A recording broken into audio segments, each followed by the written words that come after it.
evening and welcome to tonight's broadcast of the Total Nonstop Racing League here at Talladega Superspeedway for the Welts Clothing Doubleheader here at Talladega. Joining me in the booth, as always, is Joe. I'm Bob, and Joe, this is going to be one heck of a race.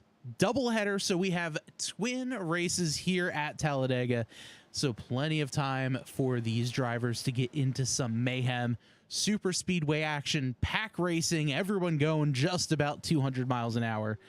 This is going to make for a very, very fun evening of racing. Yeah, always super excited for Talladega races and a doubleheader. It's everything we could have possibly asked for.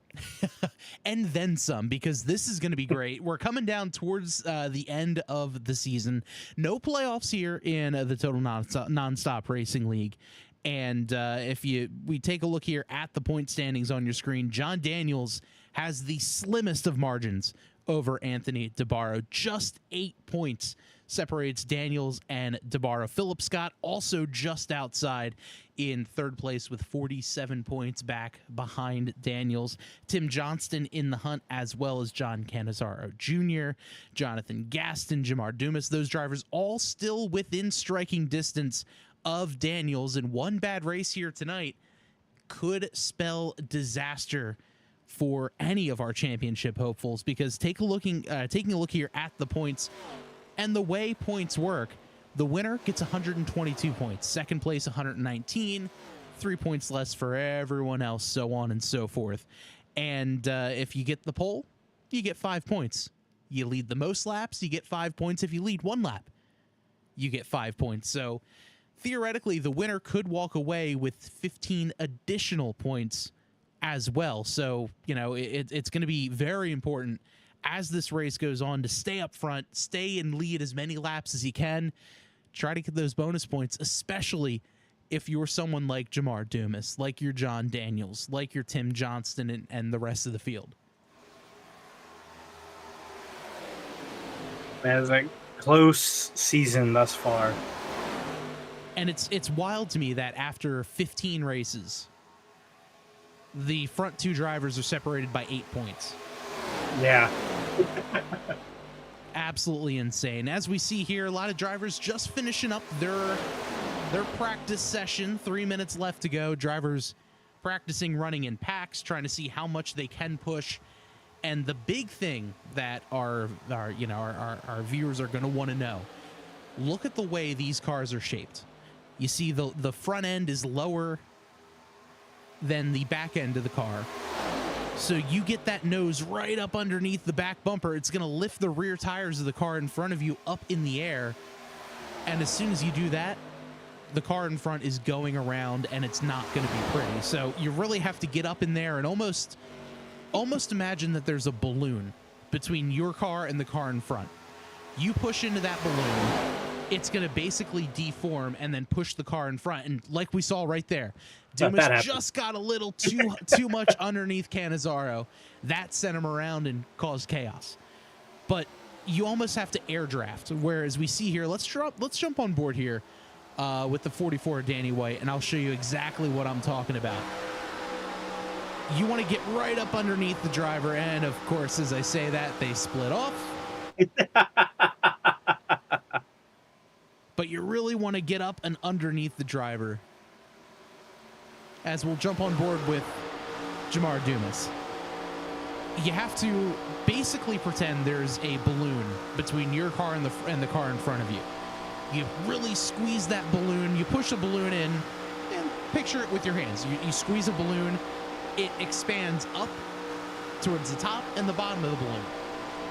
You basically want to push in on your side to expand it out to the car in front of you and really push just using air, because the minute you get a little contact like that, it lifts the back tires up, and more times than not, it's going to spin that car out in front of you. And they are pushing some serious speed on this track. Yeah, I mean, taking a look at it right now, if we show the dashboard, they're going 190 miles an hour, just these two drivers by themselves. That's insane speeds. So we're going to be seeing a lot of that tonight in the 2 races that we have here at Talladega. Jamar Dumas, so far the fastest in practice, although practice and qualifying here at Talladega doesn't really mean all that much compared to any other racetrack we go to that's not a super speedway style race. Because with like Daytona and Atlanta, everyone's running basically the same speed. Everyone's kind of running together at the same time. There's not a whole lot that practice or qualifying is going to tell you how the race is going to be handled. So, you know, that is one thing you kind of want to take with a grain of salt, but great to see Jamar Dumas up there, fastest in practice. As the checkered flag is out, we'll go ahead and switch on over to qualifying. So just like that, practice is over. Jamar Dumas, fastest on the board with a 47.95. I expect to see qualifying speeds a little bit lower just because they may not be packed up so much. But once they get in the race, all drivers packed up together, that's going to be quick.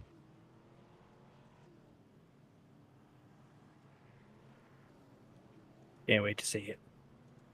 As we see a few other cars going out there. New look there for the 72, Jonathan Gaston.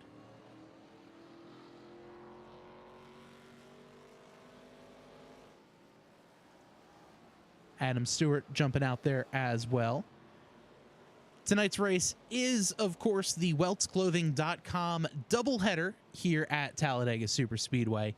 And Adam's son is the owner of Welts Clothing. And they are a fantastic brand. You have to check them out online, weltsclothing.com. And they stand for strength through adversity. It's the ability to keep going when any rational person would quit. They keep struggling until it pays off. So make sure you check them out online. Like I said, weltsclothing.com.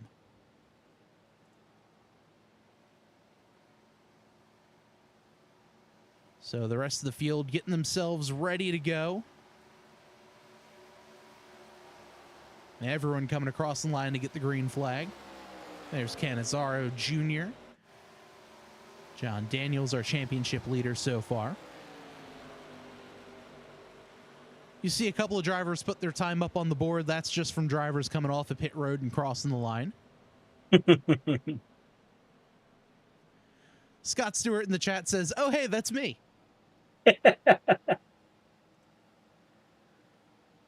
And he says, "Go old guy." Stephanie McCabe in chat says, "Go Ace." Ace sitting on pit road right now.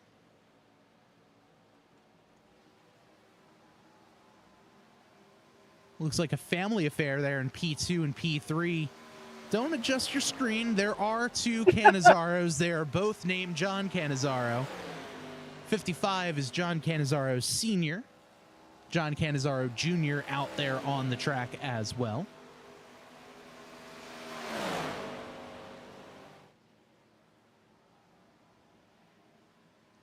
I can't wait to see what happens with that one. They always find a way to race very closely together. One season, I remember broadcasting a race. I believe it was at Lime Rock Park in the Stay Tuned Sports Truck Series that TNR ran one year. And I believe father and son got into it and crashed each other into one of the corners. And it was quite an experience, that is for sure.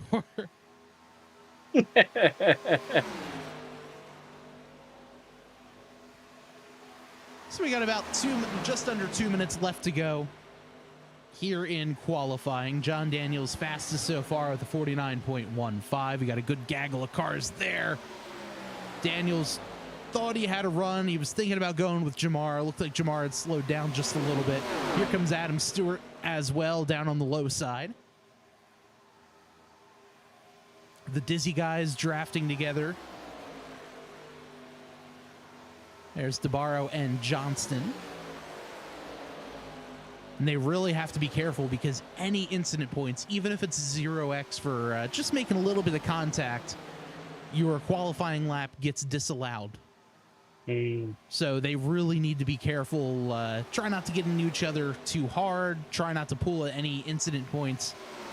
because you may have the fastest lap, but getting a 0x means that lap doesn't count.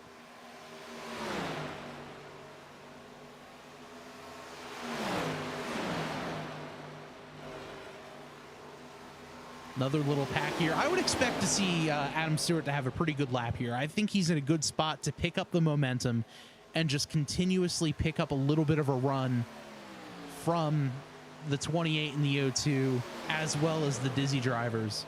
I think he's far enough back that he might actually wind up being the fastest car out of everyone here.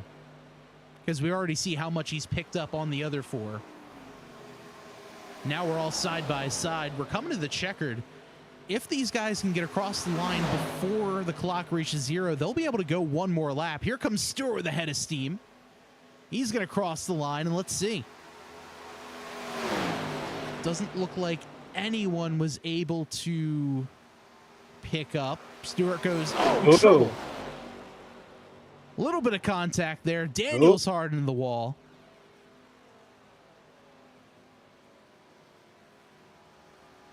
That was a hard lick. Yeah. Let's take a look at that one more time.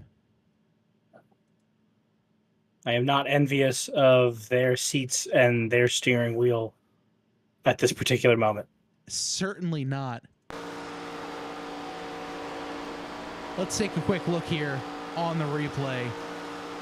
Jamar just kind of snapped loose on him, and then down he comes. Daniels tried to get around him, but a hard lick for those guys. Yeah, I mean, you can't. There's no slight turn adjustment at 200 miles an hour. Yeah, no, and nothing is slight when you're going that speed. So just like that, the track is quiet, and we'll take a quick look as soon as drivers jump back out onto the track and get themselves ready for tonight's race. It's the Welts Clothing doubleheader here at Talladega. As we'll switch over to the grid. Let's get a check on the starting lineup for tonight's race. Jamar Dumas on pole with a 48.393 second lap. Points leader John Daniels in second. Dizzy Motorsports makes up row number 2. Tim Johnston and Anthony DeBarro. Adam Stewart, Jonathan Gaston in row number 3.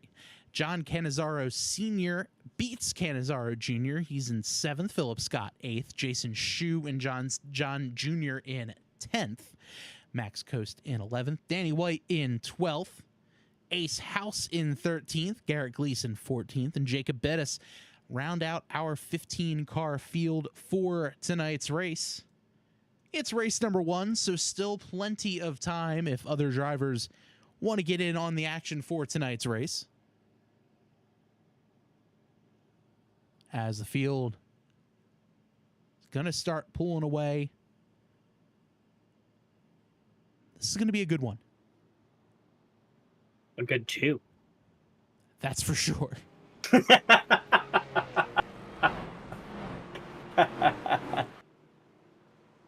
So the field making their way through turn number 3. 40-lap twin races here tonight.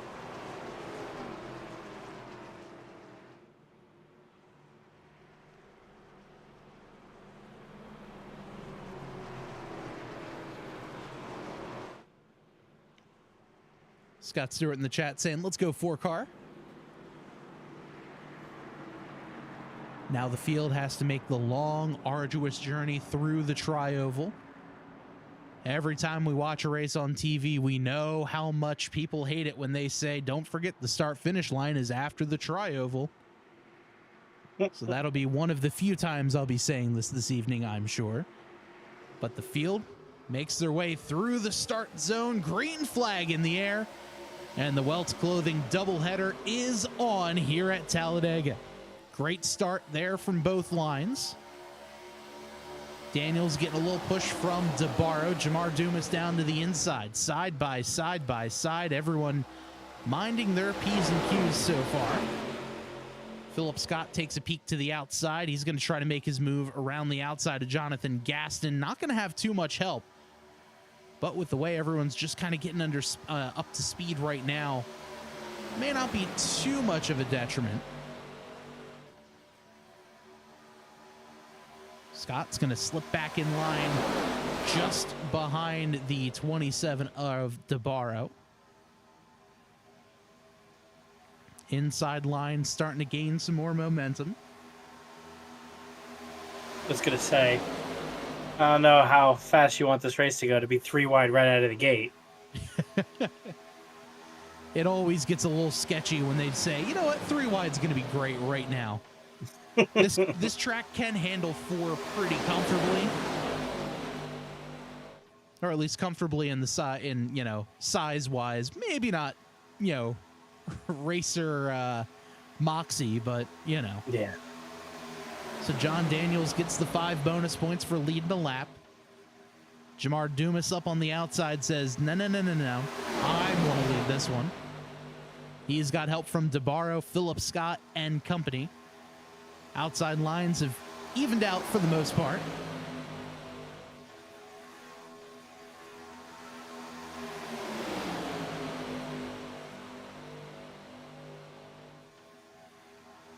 Daniels leads that lap again. So the inside is just running ever so slightly quicker, huh? Yeah, and that usually winds up being the case. The outside is going to get a little better run down the straightaway, but as soon as they hit the corner, they have to usually back out a little bit more. However, Dumas is clear. I'd expect to see him. No, he thought about going low. Now Dumas in the sucker hold. Dumas going to start falling back as the outside line has the momentum. Now Jamar Dumas all by himself.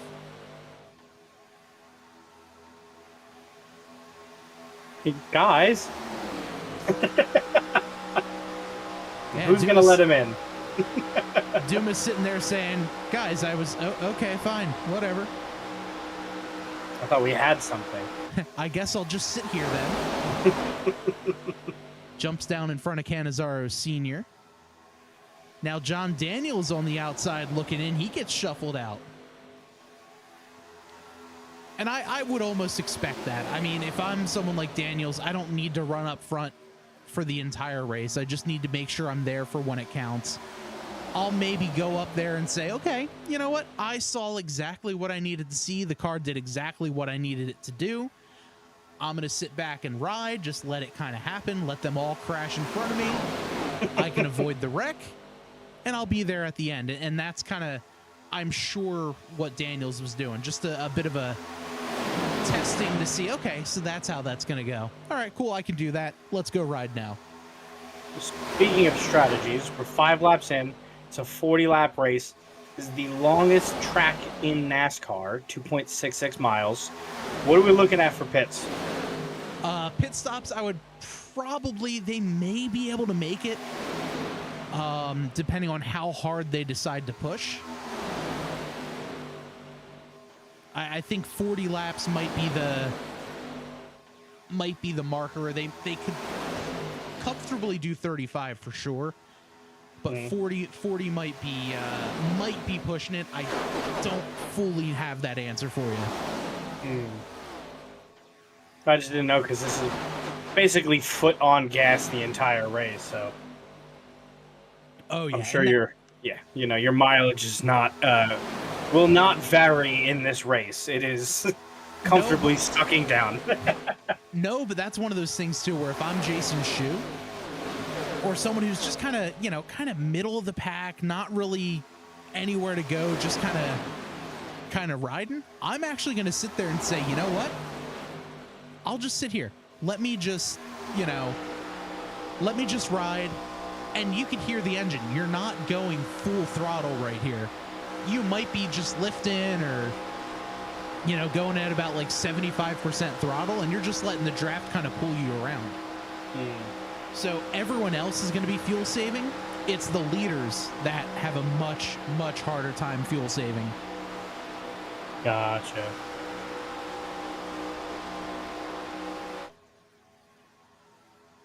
So if I'm someone like Dumas, if I'm someone like DeBarro or Johnston, rather, you know, I'm going to sit there and say, if you guys want to go in front of me, by all means, let me go. Meanwhile, at the front, here comes Adam Stewart. Stewart with a head of steam. He's going to jump out in front. He's going to stick it down to the bottom. He's got Jamar Dumas on his tail. The Dizzy Guy's nose to tail as well. Will Adam Stewart lead this lap in the Welts Clothing Double? No, not yet. To quote our YouTube, go old guy.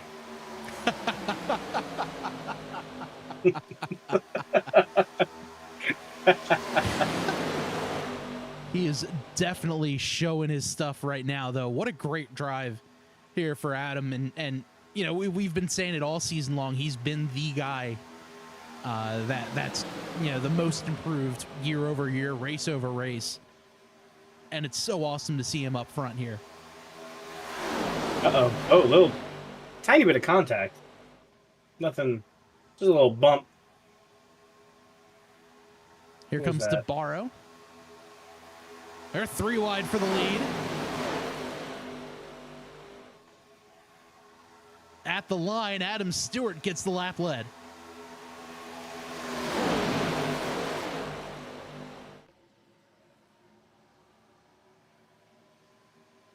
Danny White just behind him. Outside line not...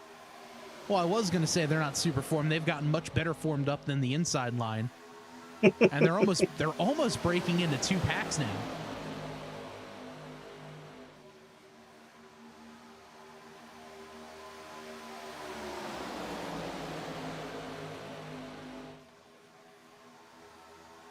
Yeah, they're still almost at 2 different packs. Dumas, Canizaro, and Bettis on the inside. Schue and Cost on the outside.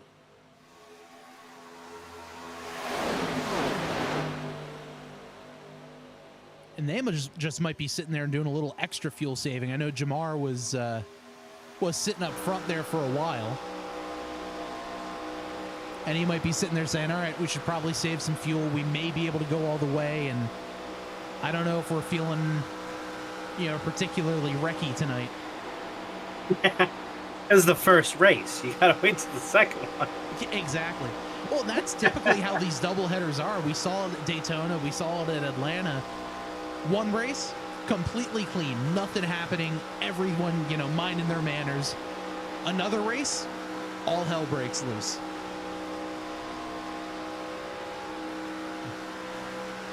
Which, you know, we love to see. Oh, yeah.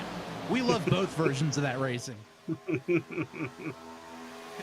One is slightly better for the, the social media aspect of things. Yes. One's more conducive to actually racing. Yeah. The other is just a lot cleaner and more fun if you're one of the drivers. All about that strategy.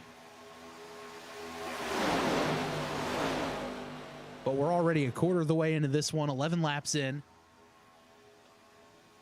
Adam Stewart out front. He's got Danny White pushing him. Tim Johnston up on the outside line. He's got help from Canizaro Jr.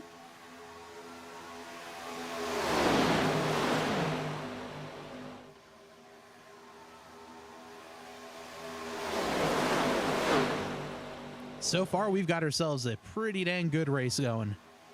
Yeah. Speaking of Canizaro, look who are right next to each other. Like father, like son. I was getting ready to say Canizaro Sr. shut down DeBarro. He just took the inside and was like, you're either going to step on the brakes or wreck. And DeBarro chose the brakes. Look at this now. They're all starting to get in single file. Pit stops are can't be this soon. Are Typically they when they start running side by side? Typically when they start running single file, rather, that's usually when they start trying to pit. But we're only 13 laps into this. They might just be in extreme fuel save mode. In the chat, Jupiter says, Bob, what do we have to do to get Garrett up front and leading this thing? Something about an old priest, a young priest, something borrowed, something blue, something like that. As, oh, Canizaro sideways. Oh! No. Save it! Save it! Save it! Still saving it. Wow. Whoa! Somehow no one else got hurt. I wouldn't even say he got all that hurt. That was amazing. We have to take a look at that one on the replay. I think the only thing that got hurt on that was the grass. The grass and maybe someone's pride. Yeah, the landscaper's feelings. Other than that, let's rewind this one and take a look to see all that happened, because this thing started all the way back in turns 3 and 4. So we're on board. Clip the apron a little bit. Drops down right there. Hit the apron. He's sideways. Had it saved. Chases it up the track. Had it saved. Lost it. Saved it. Lost it. Saved it.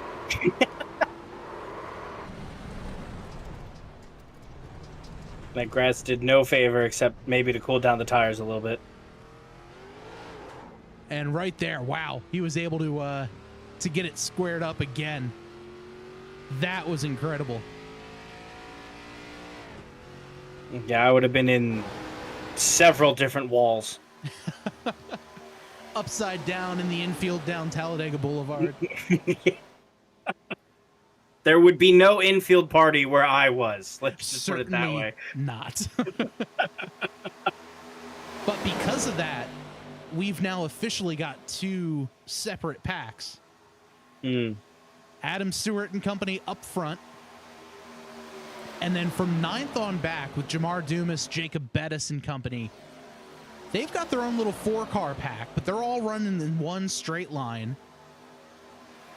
And, you know, I got to agree with Mike in the chat. What do we have to do to get Garrett Gleason up front? The owner operator here of TNR, the head admin, and just all around great guy. I want to see a Garrett Gleason win. Definitely want to send all of the vibes, try to get Gleason up front, get him that win. Have you tried dangling a carrot up there? You know, we should try that. And the last thing we need is to have the broadcaster's curse. Because we're very good at that. We want. We're really, really good at the broadcaster's curse. Right? It's like we have a button, but we don't. It's like we're at that one of those old Buffalo Wild Wings commercials. Yeah. It's like, oh, you want overtime? Boom, done. Yeah. Left car or left back tire slide. Let me just press control over here. We've got a good pack up front here. Top 8 all strung out together. Less than half a second for the top 8 cars.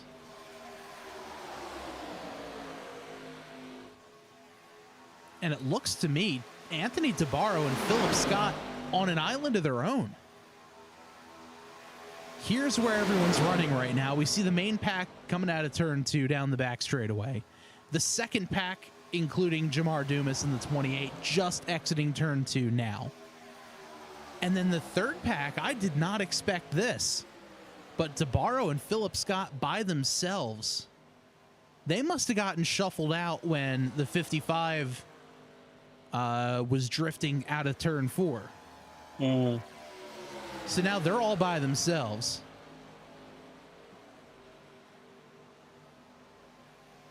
So that, man, that could be interesting to see what happens if they wind up pitting. And right now with DeBarro and Scott, they're going to be using the most fuel because they're by themselves. They don't have that, you know, the draft to really drive through the air like the front pack does. Yeah. But up front here, things are starting to look a little racy. Just under halfway. Jason Schue up top. He's side by side with Stewart. Danny White in there. Jonathan Gaston up top. He's got some help from Canizaro. You know what? I'm going to give props to Stuart for the ultimate texting while driving. In the chat, he's who's the bad guy of the group? Who's going to cause a crash?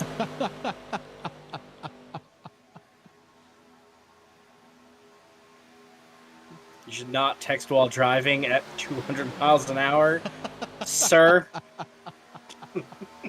In fairness, I'm pretty sure it's his son Scott that's texting. Adam is doing the racing.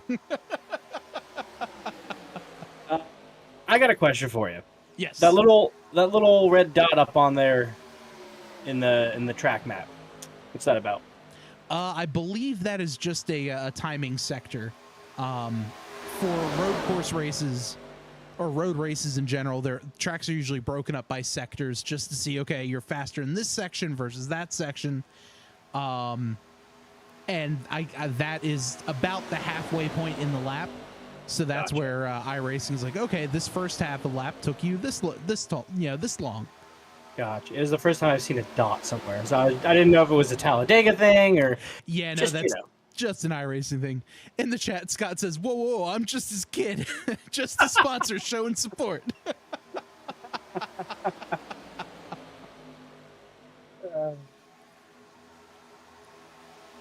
We're having a good one out there tonight. 20 laps to go. Front pack ahead by about 11.5 seconds. Even then, this front pack has really started to break up a little. Here they come, coming down pit road. Danny White comes in sliding smoke in the tires. Canizaro off in the grass. Yeah. That might be a penalty. Oh, yeah, he had a timer there, not a pit for like a hot minute there, so I think he's going to get flagged. Oh, someone else goes off track. Did not see who that was. Oh, Adam Stewart sideways. I guess these tires are shot.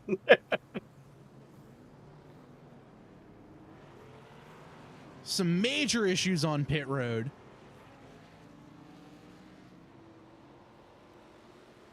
Let's take a look at that one real quick. It looks like actually, no, more drivers are heading down pit road.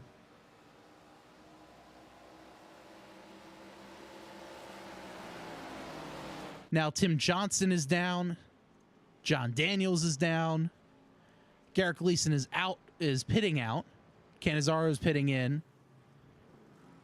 Jacob Bettis is down on pit road.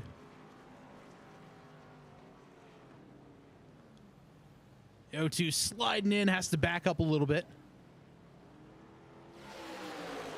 Looks like Jason Schue, Danny White are going to be the two leaders once this all circles back around. And in theory, they should be able to make it the rest of the way, but we're going to be so spread out now. Yeah, this is a very... There's a chance they may not be able to make it the rest of the way. Yeah, that was... What was that? 22 laps? On a nice pack. Now everyone's all over the place. Yeah, so right now the leader is John Daniels in front with Tim Johnston. The pack that's coming, as you can see on the screen, will be the 3 of Jason Schue, the 44 of Danny White. Daniels goes low. Johnston takes a peek to the outside. Can't quite get it done there. There's the 55 of Canizaro Sr. He's a lap down. Yeah, if he catches up, I mean, that race is not over for him yet. Looks like Jacob Bettis has a bit of front end damage as well.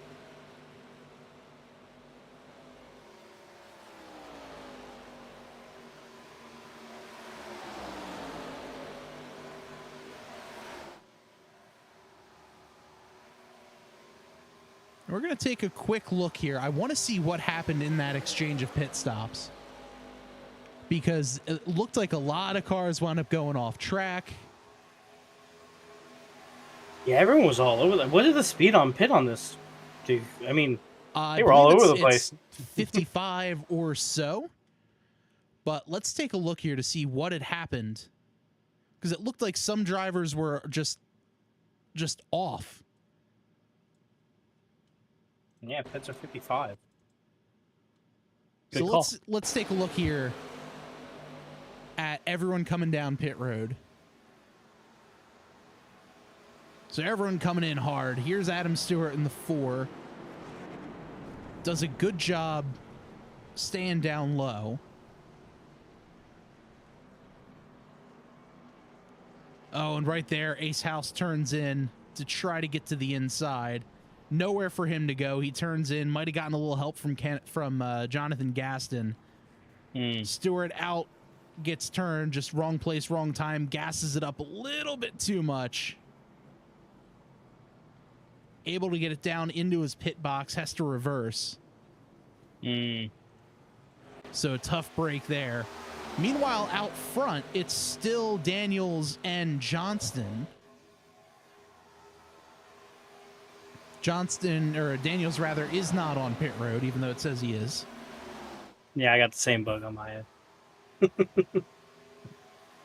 Both the Canizaros are a lap down now, after Junior had to come down and serve his penalty. I believe the 4 might have had a penalty as well, but I don't know for sure. These 2 drivers have about a 3-second lead over third place Jason Schue and Danny White. But they've also got help of Team Canizaro. So they're basically 4 cars in that pack, 3 cars in this pack, but they are so much tighter. Yeah. And they're certainly racing, trying to push. That time by, they're now 2.8 seconds back. So let's keep an eye out on that gap. A little bit further back, we have Philip Scott, Jamar Dumas, Max Kost, Adam Stewart, Ace House, all together in this pack. And here's where everyone is. So the leader's just getting into turn 3. This crew down the middle of the backstretch, pushing Philip Scott. We have the 27 of Anthony DeBarro all by himself. Garrett Gleason all by himself. And then, like we saw, the Canizaro team right behind Daniels and Johnston, our leader.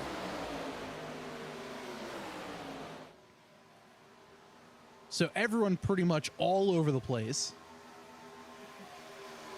Just trying to figure out where everyone's going to be. And more importantly, where is it all going to end up with all these little groupings? When's the next refill? Are they going to be able to make that 18 laps?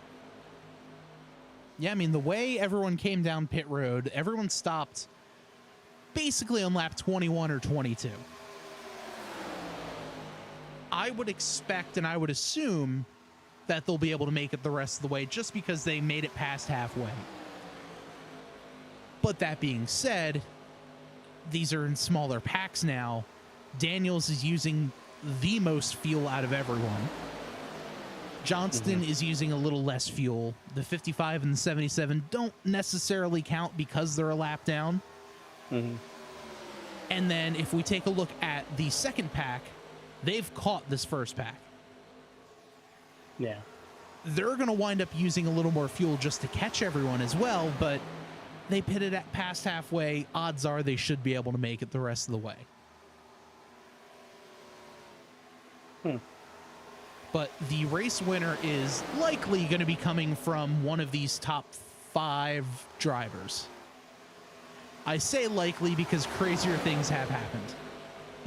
Just like that 3 wide for the lead. Schue clears him. White clears him. Oh, trouble!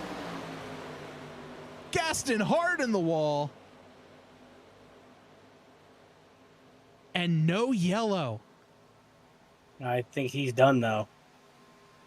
He's definitely done trying to get on track. There's the yellow flag.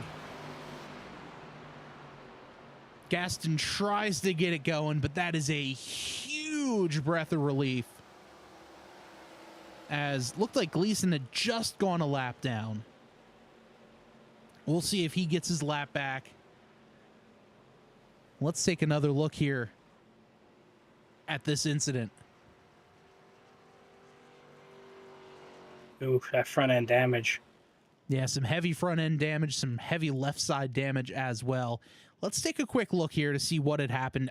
That might have just been maybe thought he was going to be clear and just the move didn't really work out for him.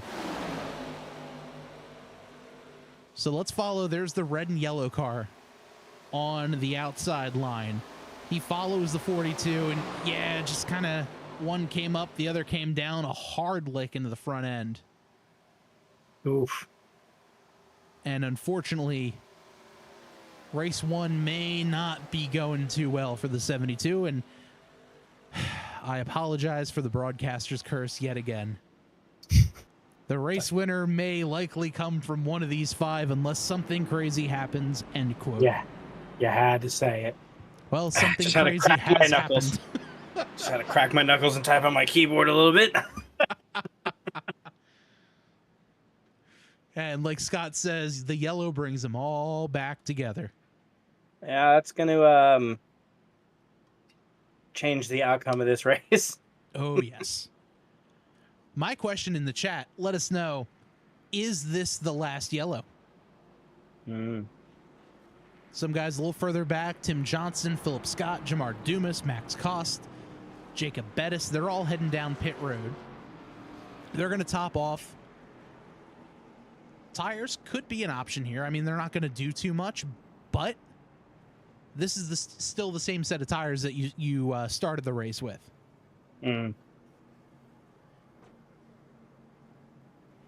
So it looks like the 82 took left sides only. I was going to say, I saw going to be taking some damage. Yeah. Jamar Dumas is taking 4. DeBarro's taken 4. Interesting.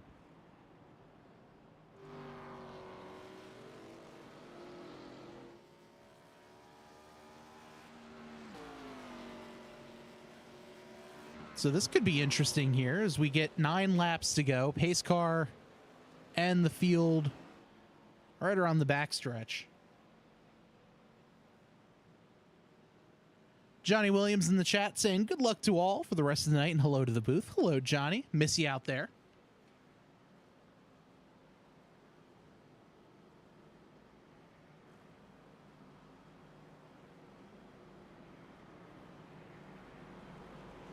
So is it Cannizzaro Sr. that got his lap back, or was it Gaston, or? It looks like Garrett Gleason got his lap back. It's showing Cannizzaro Sr. on the lead lap as well. But we'll see.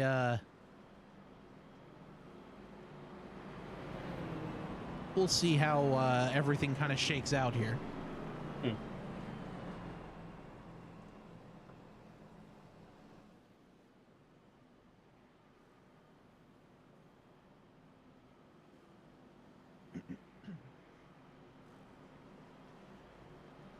And you know what, let's see if we can pull in Adam Stewart for a quick interview here.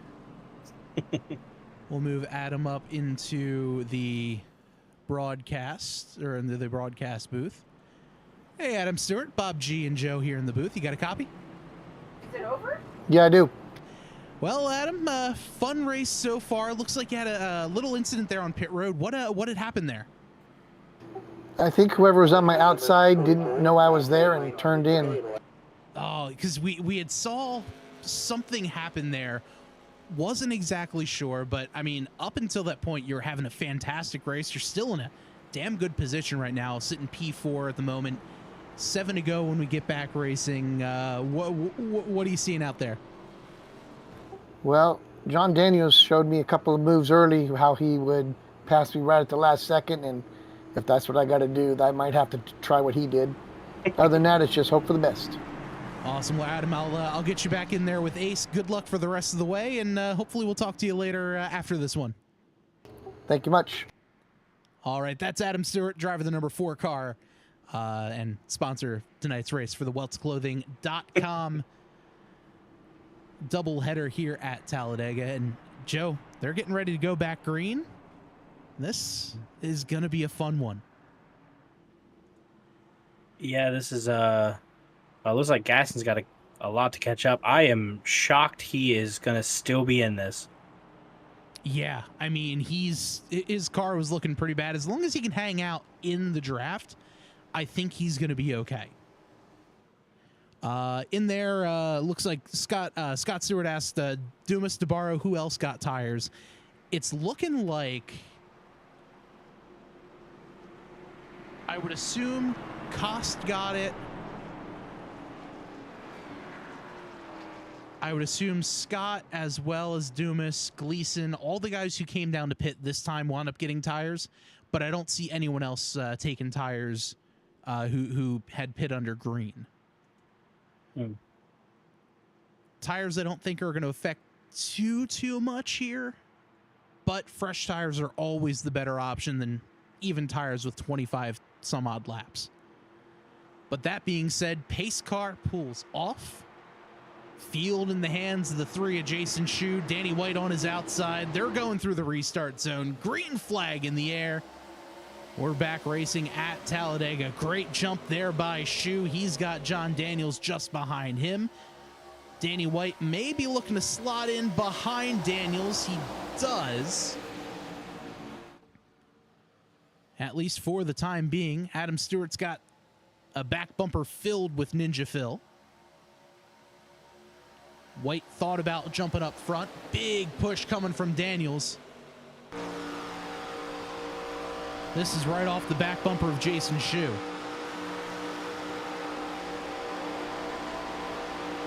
See every nook and cranny on that hood. Sometimes I have to remind myself, yep, this is a video game.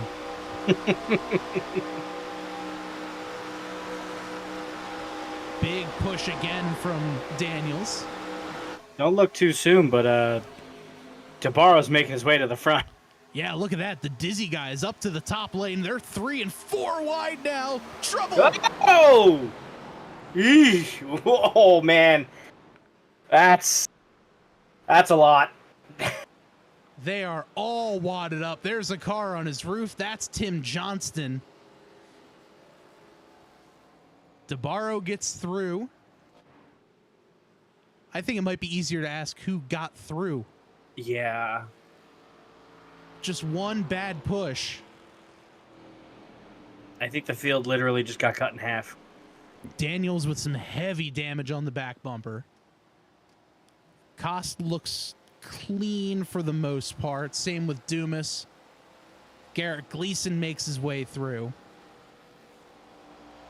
Wow. Let's there's a lot to unpack there. Yeah, that was a lot all at once. There's one, it looked like there was one tap that ended up tapping the wall, and then the dominoes started falling. Yeah, let's take a look here because, wow, Garrett Gleason, he gets a view and a half. Let's jump on board here. This is the 7 of Garrett Gleason, the Comans Care Machine. You see the little push right there. Oof. Garrett all the way down. Whoa. Yikes. That is definitely paint on the hood and not other substances. Just pointing that one out. Wow. Let's also take a look at Tim Johnston here because he went for a ride and a half. Yeah. Can we first person this? Yeah, let's jump on board in the cockpit because this I hope no one else is riding in VR at this time. So let's jump on board. This is driver eye camera. They're 4 wide right now going into turn 1. Oh, man, you didn't even see it coming. And we're just upside down. He doesn't know where he is. And right there, I'm sure he's sitting there saying, all right, let's just hit something. Hit something so I can roll back over. Something. Because the car's still running. Everything sounds good, but unfortunately, not the case. Something. The only thing scarier than driving 200 miles an hour around people is driving 200 miles an hour around people upside down. Yes. Let's get one more view, this time on the hood of Adam Stewart.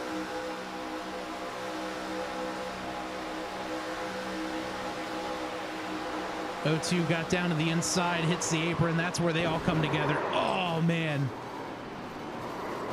You know, all things considered, though, the damage on the 4 is not nearly as bad as I thought it was going to be. Yeah.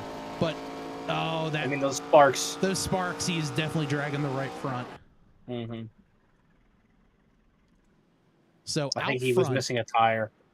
I really do think it's easier to say who was not involved in the wreck versus who was. Yeah. So we've got Anthony DeBarro up front, Max Costin second, Jamar Dumas third. Just saying. Philip Scott in fifth. Canizaro Sr. from dead last, sideways drifting out of 4. He's up to 6th. Jonathan Gaston looks like he's got the front end damage fixed. Just a little bit of side damage, but nothing too bad. As long as he stays in the draft, he'll be okay. John Daniels coming off the pit road, hustling. He's got his rear end fixed. Luckily, it's all back end damage for the O2. So that shouldn't affect his speed too much. Danny White coming out. Still a bit of back end damage, but nothing too bad, at least on the inside that we can see. Ace House with a fairly damaged car on all 4 sides. Jacob Bettis in with the pack. Same with Canizaro Jr. Adam Stewart getting some work done still on his car. Same with Jason Schue. Tim Johnston also still being towed. So now we have essentially the pre-green, white, checkered, green, white, checkered. So about 25 laps ago, you said a thing. I said something along the lines of one race winds up being pretty calm, and the other race just goes crazy. Mm-hmm. I think we might have fulfilled the prophecy so far. So far. There's also someone, and I'm not going to name names, sitting in 4th.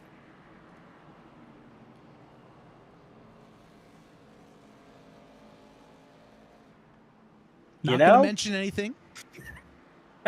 We're not going to say anything.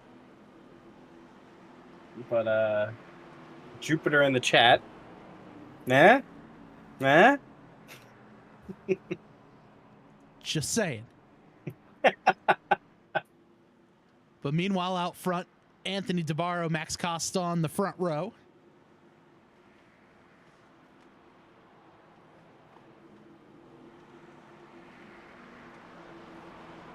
Two to go when we go back green. Oh, and by the way, we still have another 40-lap race after this one. Yeah. So things are gonna get crazy. Yeah, especially when you start this one crazy. Because now, you know, all the tensions are going to be a little higher. Like, you wrecked me and this and that. And, you know, you got to re-level your head and get back in the race. All about focus. And here they come to the line. Field getting ready to go. Green flag in the air. We're back racing at Talladega. 2 laps to go. The inside line has more cars, so they're going to have a little bit more momentum. The outside is really going to have to push between the 63 of Cost, the 7, and the 02 of John Daniels. DeBarro to the inside. This race right here very well could determine the points lead, as Tim Johnston already out.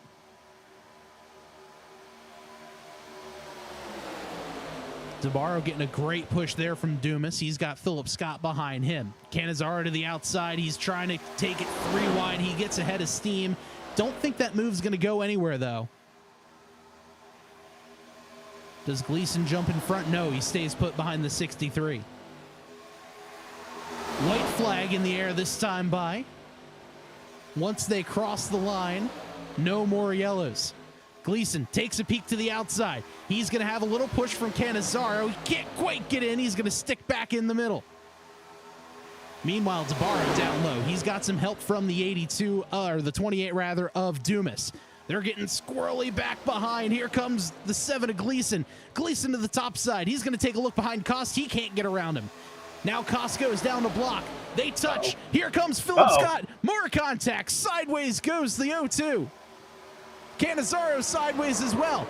Meanwhile, out front, they're 3 wide. Big wreck behind him. Philip Scott down low. Gleason to the top. Here comes Kost. Checkered flag in the air. Philip Scott wins. Wow.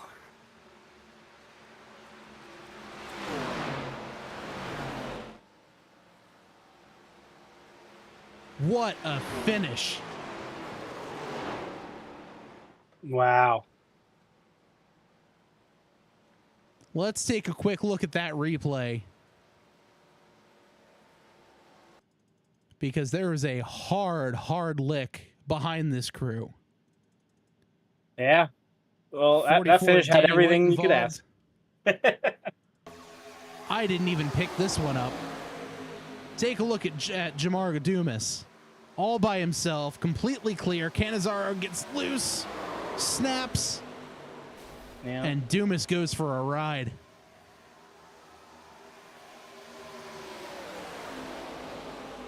Wow. So Philip Scott gets the win. Tabaro and Kost your top 3.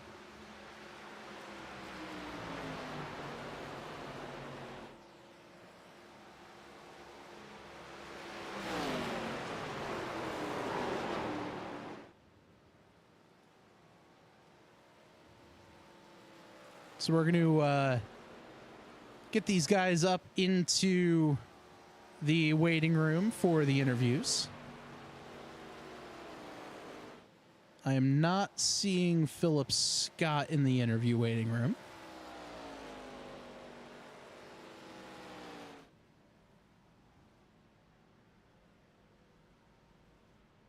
Nor am I seeing Max Kost.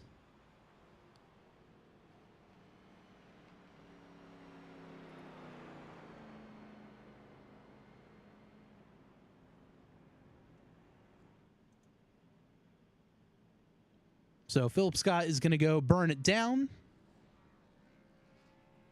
And Joe, I believe you have caught up with our 3rd place finisher, driver their number 63 machine.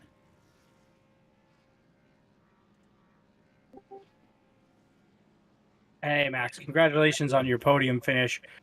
Crazy race there. What was your plan going into this race? Well, I was just coming in to have some fun, and I had some fun, so we're good.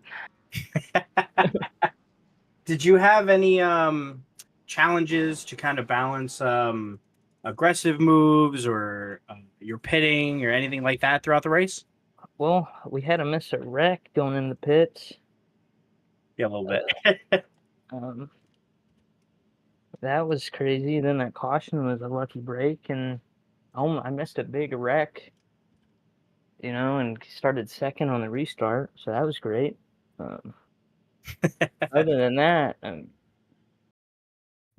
yeah, stars really aligned for you, huh? Yeah, they aligned, and I messed up and couldn't block the guy that won. Or I would have wrecked everybody. Well, it's still a fantastic race. The finish there was insane, and you end up taking 3rd. You have any shout outs for us?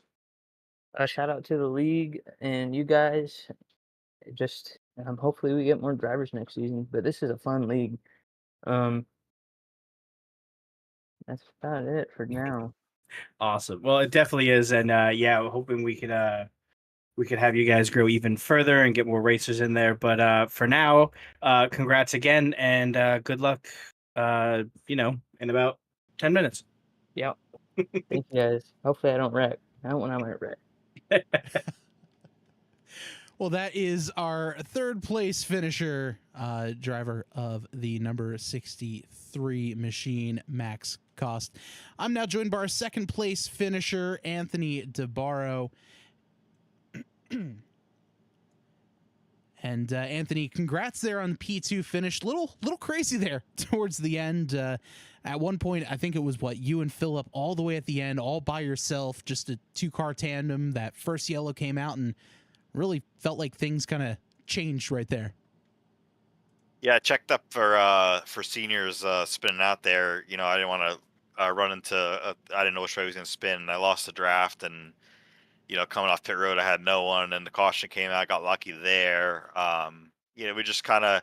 I stayed on the bottom there. I really didn't want to. I could have defended, went to the middle when I was leading, and I didn't want to put myself in a position that I could get wrecked and lose a bunch of points. So I kind of was just mindful. I was like, you know, if I stay on the bottom, I probably won't win, but I know it'll be the best points finish. Yeah, and it definitely wound up working out for you there. P2 finish, big, nice 3-wide photo finish there for second. What are your thoughts about, going into the second race with this being a doubleheader? Anything you might want to change? Are you happy with how the first race strategy-wise went for you? I think just try to stay up front. You know, I kind of bailed there in the beginning to save a little fuel, and then that's where I got in that position where I lost the draft. So I think just stay up front and, be mindful of just being in that position, putting yourself in a position to be at the end, Awesome. Well, Anthony, we'll let you get back there, and hopefully we'll talk to you a little bit later tonight. Yeah, talk to you soon. All right, that's Anthony DeBarro, our second place finisher here at Talladega. And now Joe is down in victory lane with the winner of race number 1 of the Welts Clothing Double. That'd be Philip Scott. Hey, Philip, congratulations on the victory. An insane finish. You were middle of the pack most of the race, and then all of a sudden, here you are. What happened? Yeah, all that matters is the final lap, really, and I felt like I was in good position being in 5th with 2 to go. So I knew that I would be able to have like a good enough run, and I was hope. And I could tell that it looked like there was a chance I could have a gap, and I just trusted that there'd be a gap in the middle. I wasn't going to lift out of 2 on the last lap, and so I just kind of went to the middle, and John Daniels thankfully went with me. He didn't wreck, but he didn't have to push me, and he did, and he got a little squirrely because of it. But that was definitely very appreciated, and I was able to finally get literally 10 seasons in TNR I've been racing, and I haven't gotten a single super speedway win. All the super speedway races we have like 6 every season. Never. Last season, I didn't even get a top 10 at a super speedway in 6 races. So, yeah, it's a long time coming. I knew that if I was in the right position, like top 5, but I was never top 5 in any race. So it's like I knew that if I was in position, I was going to capitalize on it. And yeah, I'm glad I did it. Well, that's awesome. And here we are, and you have another whole race to go. We could be talking to you in about a half hour to an hour. Yeah, I'm still not a super speedway guy. I don't like super speedway races, but I think I hate them a little less now. So that makes a lot of sense. You have any shout outs for us? Main shout out is just to John Daniels for pushing me to the win there. We'll see if I can do it again. Sounds awesome. Well, we'll get you back out there so you could start getting all reset. And congrats again. Yep, thanks, man. All right, that's Philip Scott, our winner of tonight's first race of the Welts Clothing Double. Well, real quick, we are going to take a quick look at the final standings for tonight's race number 1.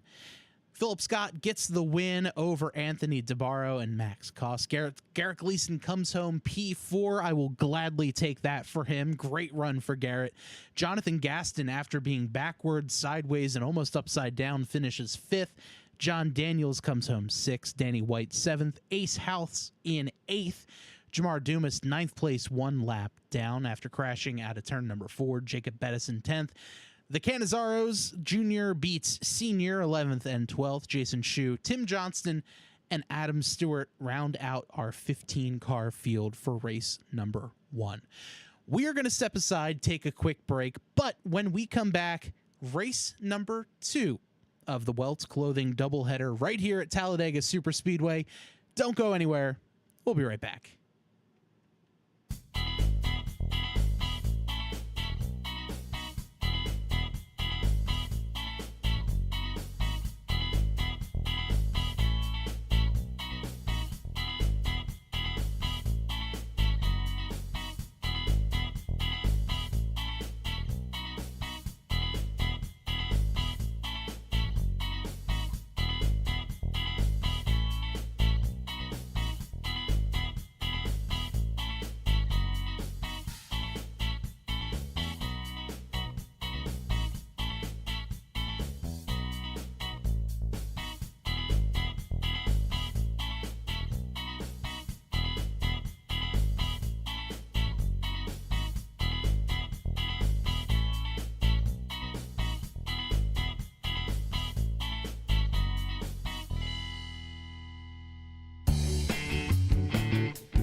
And welcome back to Tabletop Trio Podcast Network.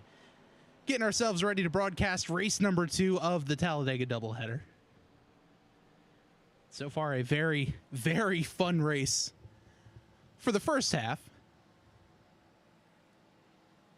And I am definitely looking forward to seeing how race number 2 is gonna be for these guys.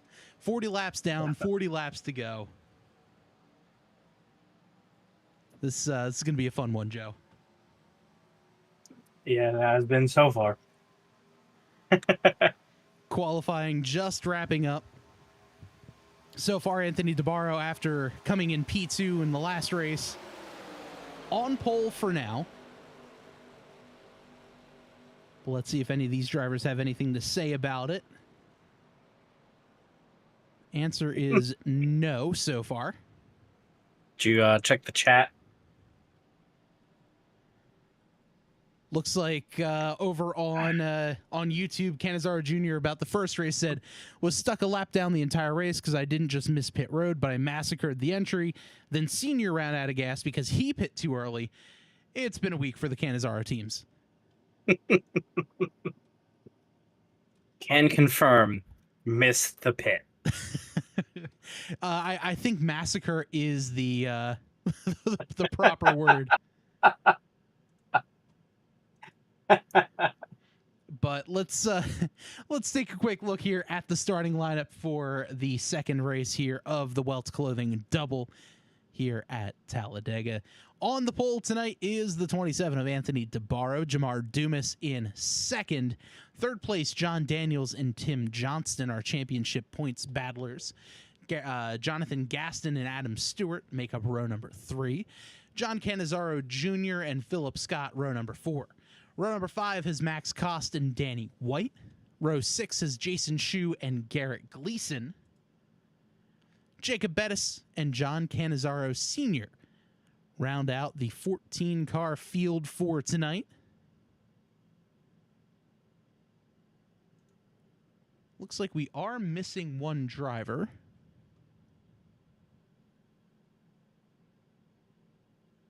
Looks like Ace House is not with us for race number 2.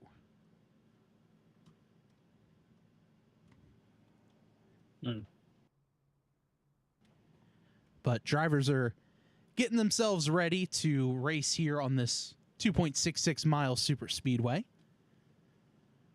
We saw some action. We saw some fuel saving. Looks like these guys can go roughly 22-ish laps.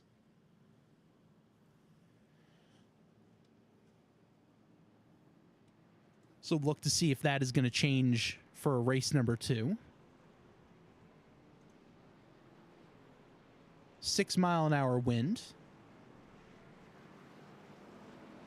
74-degree air temperature, but that track temperature, 120 degrees. Not a whole lot of grip, a lot of slipping and sliding around. That's what they needed. Yeah. Just got to keep everyone on their toes. On their heels, and their feet, and their hands, and just keep them off the roof and we're good. No promises. We've already seen 2 cars flip in the first race. I've been thinking That's double or very nothing. What are we feeling here? Yeah, what are the odds? I don't know. Like I said, it's all about keeping cool at this point, right? I think it might be, but green flag is out. John Daniels started behind the 27. Interesting. He kind of just gave up his outside front row starting spot. Yeah. And the rest of the field got a little squirrely. That was certainly something.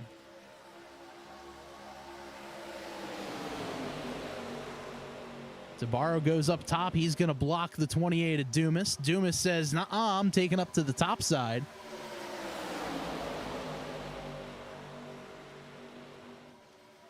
Canizaro Jr. or Senior rather jumps to the pits.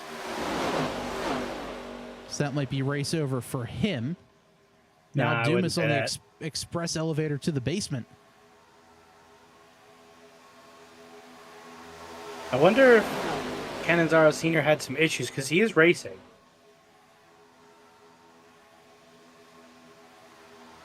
Yeah, he is out on the track now, so very interesting. Yeah, I wonder if he had some issues. Yeah, I wonder if he missed the start and had to jump out, and because he's already 1 lap down. Yeah. But we will see. Meanwhile, out front, Pack getting a good head of steam down the back straightaway. The Alabama gang super stretch. DeBarro has his teammate Johnston behind him. John Daniels to the inside. Daniels versus Dizzy. Gaston down low, pushing Daniels. Little 4-car breakaway to the front. Leading the high side, that is DeBarro. He's got his teammate Daniels. I don't expect the two of them, or pardon me, the 82 of Johnston. I don't see the two of them breaking up anytime soon. Adam Stewart both giving them a good push. Stewart thought about going 3 wide, thinks better of it. Yes, think back to 10 minutes ago. I think right now, though, Stewart's in a good spot, because if the 82 pushes up like that, like he just did there again, he might be able to slot in and kind of shuffle the 82 back. If he and the 44 have a good run, he could jump to the outside, and 2 versus 2 is going to be a lot easier than 1 versus 5. True. It's all a numbers game, really. Whoever has the most cars in their line, they're going to be faster.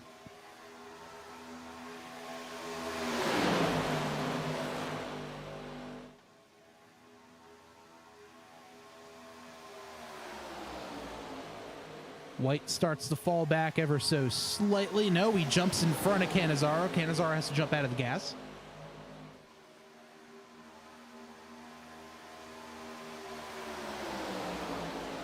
Out front, it's still Daniels. He's still got help from the 72 of Gaston. There's Jason Schue to the inside.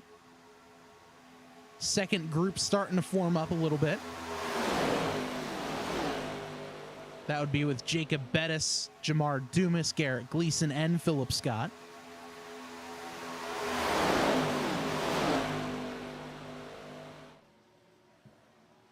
And I got to say, the last time I tried to say, all right, I want someone to have a good race, calamity strikes. So I can't even sit there and say I hope everyone wrecks, because that's the one time everyone wrecks. Right. Well, now you said it. Yeah, that's true. Darn. And as we say it, we got 3 wide in the back. Yeah, the Wild Child takes a look to the outside. They're 3 wide.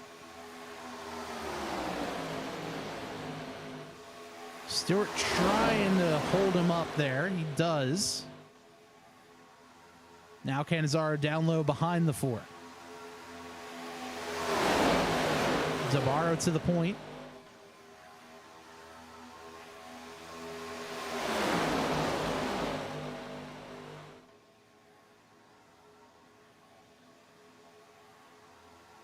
Nothing like a 200-mile-an-hour chess match. Yeah. 202 into turn 3.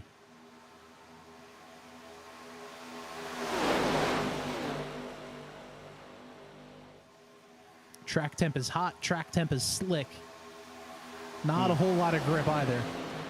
Yeah, as they all are starting to wiggle into those turns. Yeah, and these tires are not going to be happy about it either. Daniels leads that lap. The whole field less than a second apart. The top 13. Don't forget, make sure you check out our friends at weltsclothing.com. Sponsor tonight's doubleheader race.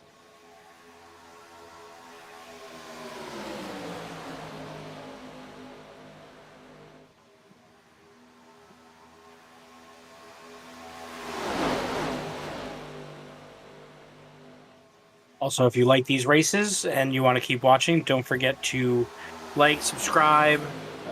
We're here Mondays, we're here Tuesdays. They're always a good time.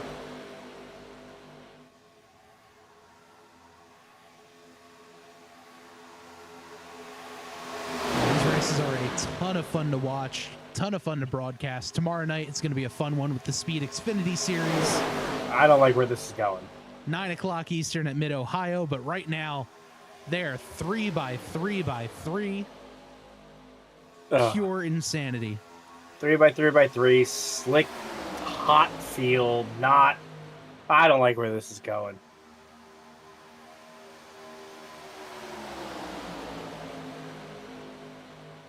I was checking out weltsclothing.com. They have some very, very cool stuff. Love the beanies. The paint splatter shirt is probably one of my favorites. I'm a big fan. So make sure you check them out. Get yourself some Welts merch. weltsclothing.com.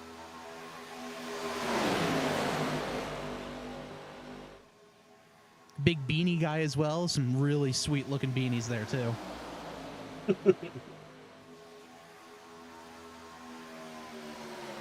Some fantastic racing here. 10 laps in. Philip Scott's starting to fall back a little bit. He might be in danger of losing the draft. Because he's about 0.6 of a second behind Garrett. Gleason may start to back off a little bit to try to pick up the 99. But even then, they might be a little bit too far away.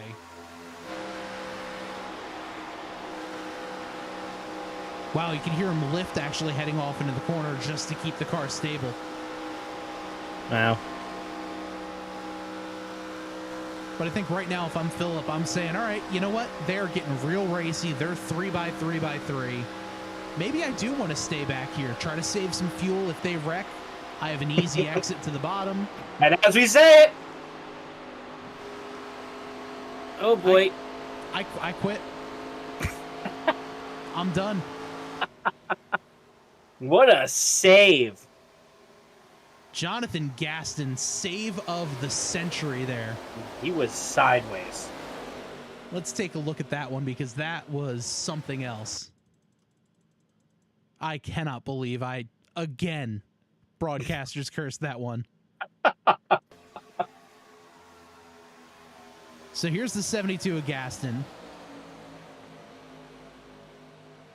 Oh, he pushed up a little bit, got into the 4. They all saved it somehow. That's remarkable. Wow.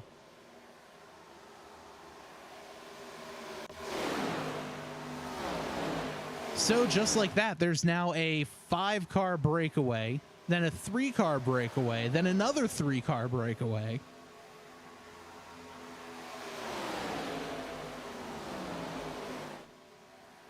And after all that, Canizaro Sr. actually on the lead lap, but in danger of being lapped coming up soon. Yeah, he's been falling about behind a few seconds per lap. Just like you said, he's got to floor it the whole time, and he doesn't get a pack. Yeah, so even then, the fuel is going to be a factor for him.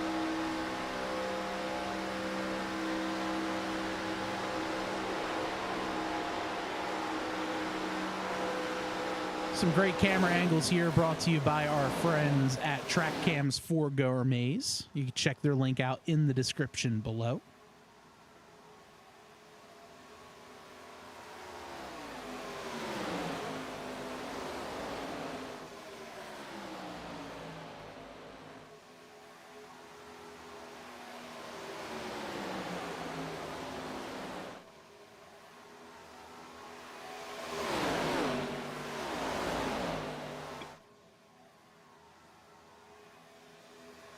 Man, he is right up on that bumper.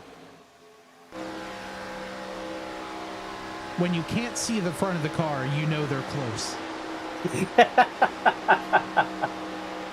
Put that on a t-shirt.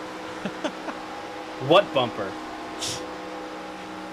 Normally when someone gets this close to me, my washer fluid, all of a sudden I have a bunch of bugs on my windshield, need to clean it off immediately. They don't have that in racing. Can you imagine?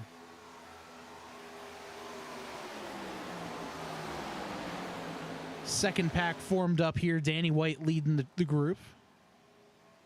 He's got Adam Stewart and Canizaro Jr. there.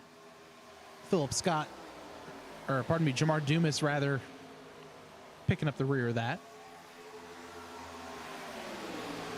Gleason slots in behind Cost and Bettis. Philip Scott running by himself. Jonathan Gaston a little bit further back. I wonder if he has a little bit of damage or just, that's where he ended up. Yeah, he might have a little bit of fender damage. I think when he came up, got into the 4, that might have bent some things in a tiny bit. Mm-hmm.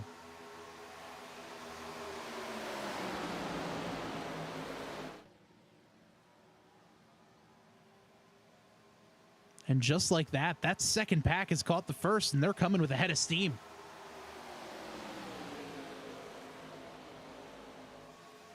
Here comes Danny White leading the field. He's around Schue.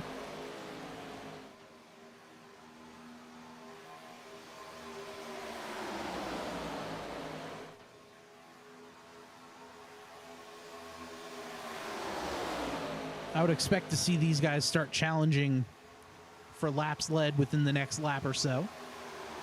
Well, if I'm not mistaken, the last go-round, they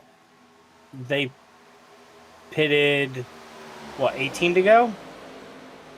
Yeah, roughly between 18 to 20 to go is when they all started coming down pit road. Mm. And, whoa, big slide. Between the 4 and the 44, almost contact there.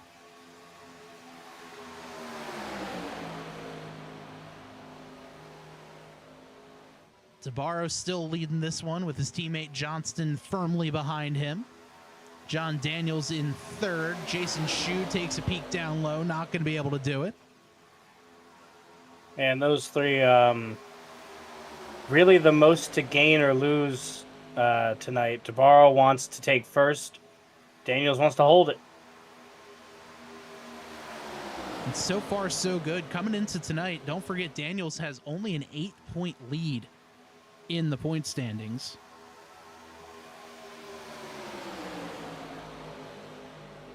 Oh. As you see right there on your screen, Daniels 8 points over Tabarro. Tabarro takes a peek, or at least was leading. Now the 44, Danny White takes it.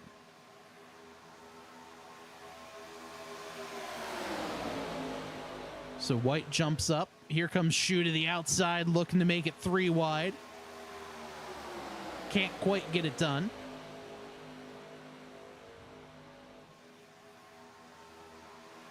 Three and 4 pushing. So now Danny White to the point.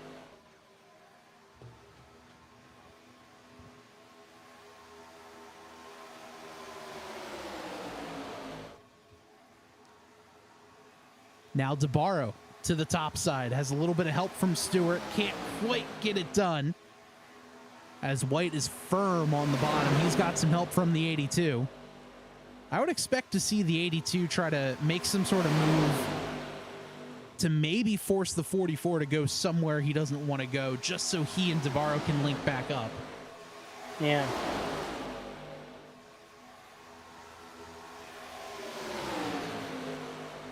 As now we're 3 wide. Adam Stewart to the point.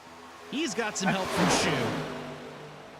I have a feeling that's the reason Daniels is sticking so close behind Johnston. He doesn't want Tabarro to get behind him. No, not at all. But as we say that, Johnston goes to the top, or goes to the middle. He's got some help now from teammate Tabarro. I think that's what they were trying to avoid. So now it's Daniels and White on the bottom, Tabarro, Johnston in the middle. Schue goes to the middle. Stewart up top. He's going to slot in behind Schue.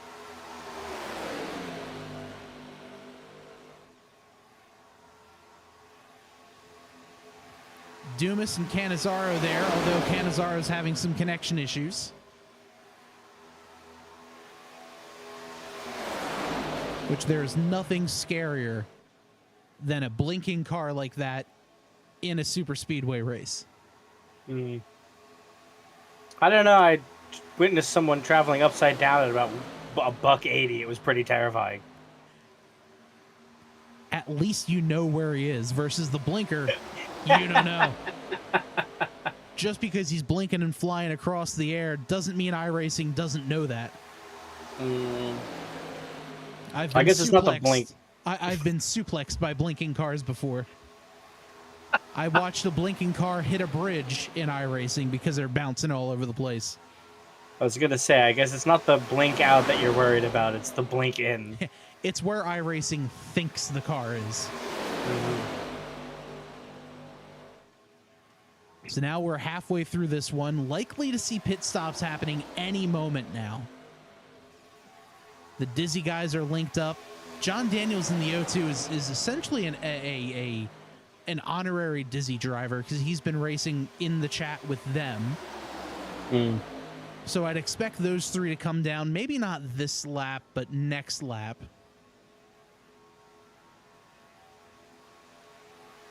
As we're just crossing line 19 remaining here in the Welts Clothing Double here at Talladega.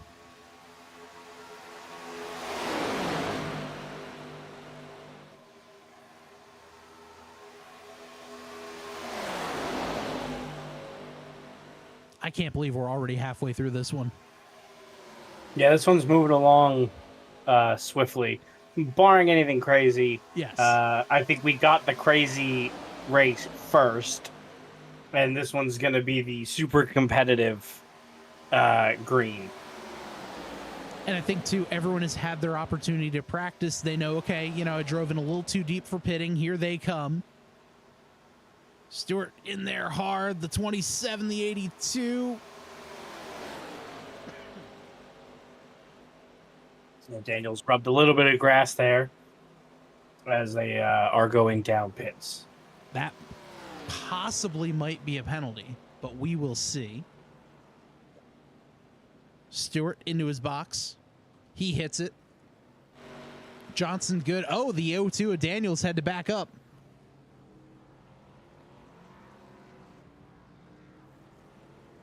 Everyone taking fuel. Johnston down away. DeBarro down and away. Daniels now leaves. Cost, Gleason, Bettis. Here comes Jonathan Gaston and the rest of the field flying down onto pit road. Whoa. Big lockups. No speeding. Looks like everyone was able to get through it cleanly for now. Canizaro there as well.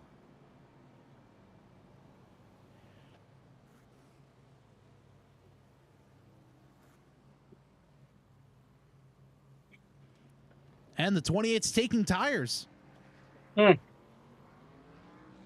wonder if Dumas was not planning. No, just 2 tires there for Jamar Dumas. Schue down and away. Here come the leaders, or the presumed leaders, once they cycle around. These guys are going to be picking up spots as Schue and company are coming off the pit road. Let's see where everyone blends. So Schue all by himself off a pit road.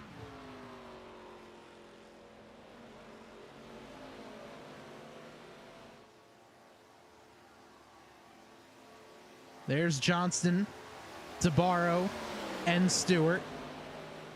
And they're easily going to take the lead.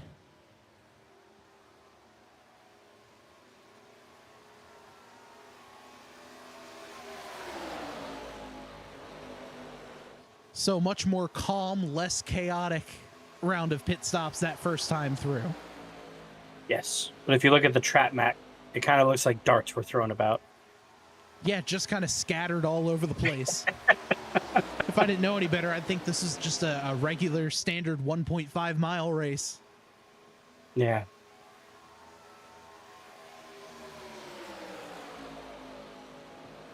But as we say that, here are your top 3. Tim Johnston, Anthony DeBarro, Adam Stewart. Second place of these 2 drivers, Danny White and Jamar Dumas. Jason Schue just behind them. Currently running P6. Canizaro Jr. all by himself. John Daniels a little further back with the 72 of Jonathan Gaston, who is a lap down. Garrett Gleason alongside Kost and Bettis, who's also a lap down. And unfortunately, Philip Scott all by himself in danger of going a lap down. If anyone wants a yellow, it's the 99 of Philip Scott.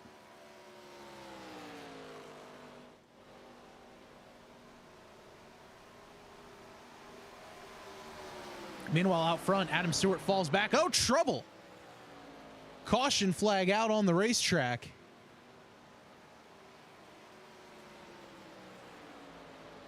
Looks like Danny White, our victim of the first yellow of the race. What happened?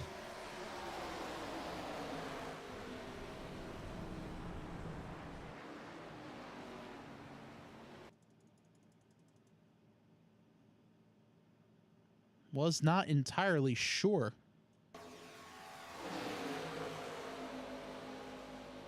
So Danny White in the all black Jack Daniels machine. They all jump up to the top side. Oh, little check up there. Little accordion. And unfortunately, the 44 biggest loser of the incident there. Slow off the apron. And that's where the yellow comes out.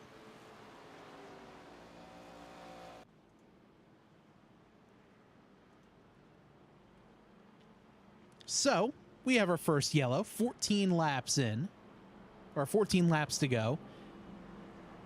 And honestly, we might be looking like a complete carbon copy of the last race. We had a yellow just after the first round of pit stops, kind of threw a wrench in the works, brought everyone closer together. We're packed up again. There we go. No, I missed a lot with some mic issues. I couldn't hear you anymore. Oh, well, that's not good. That's not ideal. Yeah. Although it's a blessing, I'm sure, for others. So we have a yellow. I'm not quite sure what happened. It was the 44 Danny White got a little squirrely there when the 28 and the 4 were trying to catch up to the 27 and 82. Just a bit of a couple cars going for the same piece of real estate at the exact same time.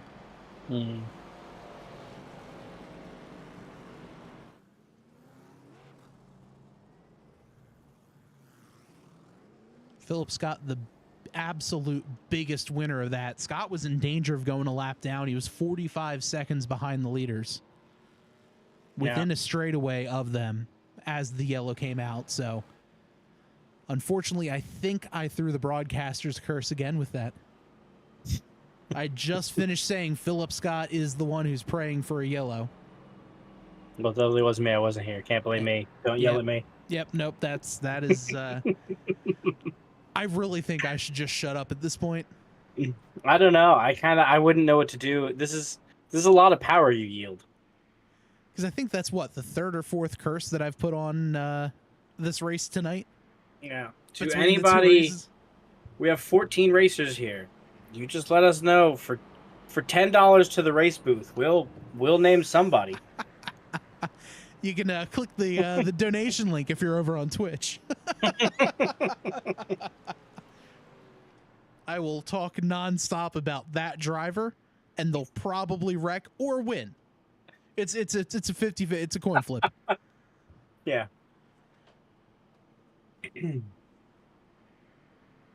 The 44 would look better if you could see the numbers better. Yeah, it's he has a very interesting paint scheme, and unfortunately, depending on the lighting situation in the game, and you know how much graphics you could really kick, is kind of what makes that look a little bit better. It's It does look good up close. But yeah, it is a little dark in the number side. Yeah, the black on black kind of makes it blend in a little bit. I know there's a bit of chrome around the outside, but it is a slick looking race car overall, though.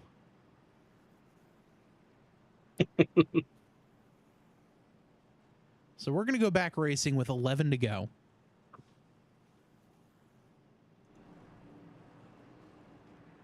Everyone basically in contention to win. Canizaro Sr. and Bettis, the two cars, one lap down.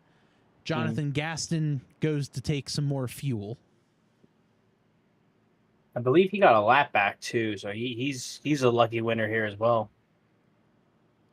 Tyler Avery in the chat says setting the over-under on the amount of cars in the big one is at 5.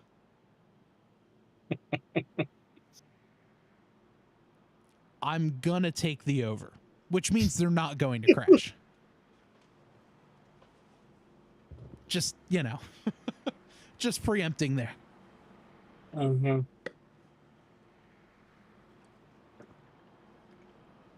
Hey, listen, we got sponsors. We got to keep happy. We can't just keep hoping for more yellows, okay, guys? We right. Speaking of sponsors, make sure you check out weltsclothing.com. Really, really cool stuff on there.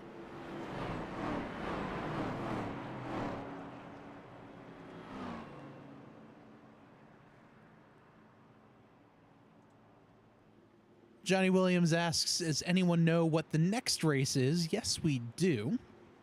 The next race will be at Phoenix Raceway on Monday the 25th. 2 races left here in the 2024 B season. Phoenix, and then finishing it off at Homestead. 2 great races. Tyler Avery says, I never said I wanted one. Just saying. But we're back green. Dizzy Motorsports at the front. I wonder if they're going to immediately go back to their plan. Or, no, it looks like they're trying to stay 2 separate. Or that, or Stewart just shut it down real quick. Yeah, I think Stewart was just able to keep his nose there. I think the 28, or the 27 rather, was going to jump in behind the 82. But I think with Stewart there, just didn't let the 27 link them up, which honestly is a great call by Stewart. Mm-hmm. And the 82 is definitely in the preferred line. You don't really want to get off the bottom. As I say that, Stewart with a head of steam, he's going to go to the outside. He's going to challenge for the lead. 3 wide in the back, the 77 to Canizaro pushing Danny White. DeBarro has some help coming for the 4. But now we're 3 wide, the outside, the inside going to turn a little bit into the sucker hole. If they're not too careful.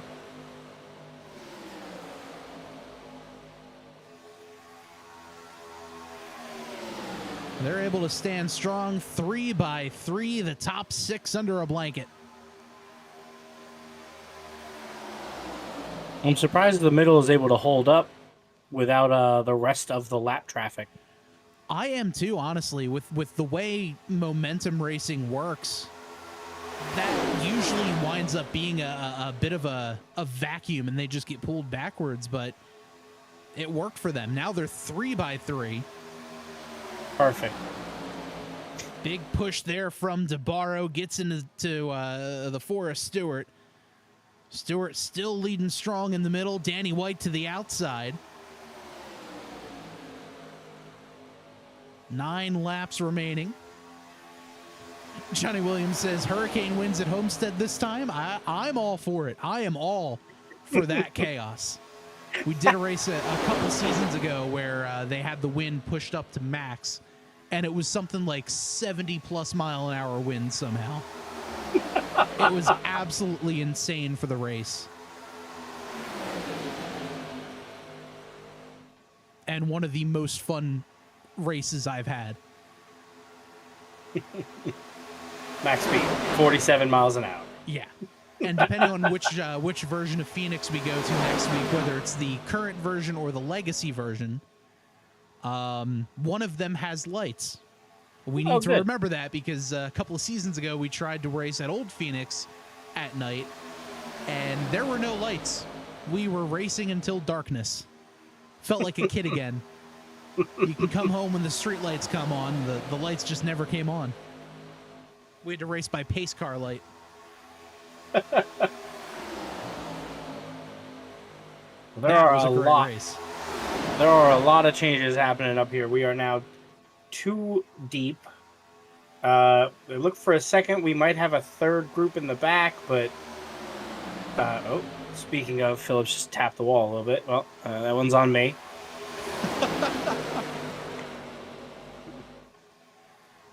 Yeah, we're all 2 by 2. A lot of shuffling going on. A couple of drivers starting to back out quite a bit.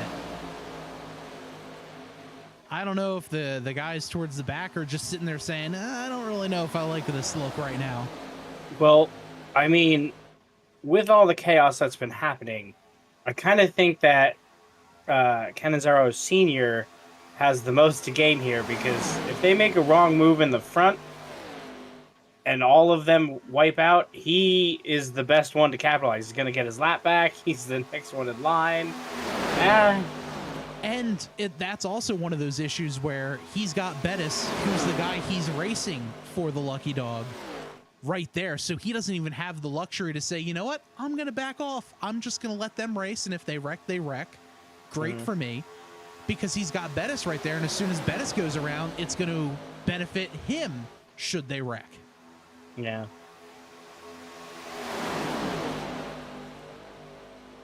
But this is getting intense right now.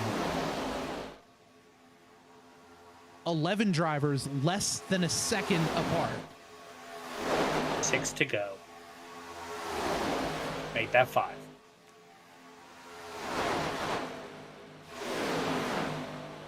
Anything could happen here. 5 to go. And the way we see this, they're going to have multiple position changes by the time they get out of the backstretch. Dumas takes a peek high. He's got Garrett Gleason on his back bumper. That move not exactly going to work for them right now.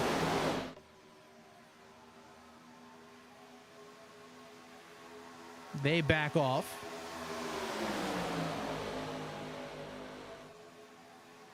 It may look calm right now from our point of view, but it is anything but inside those race cars.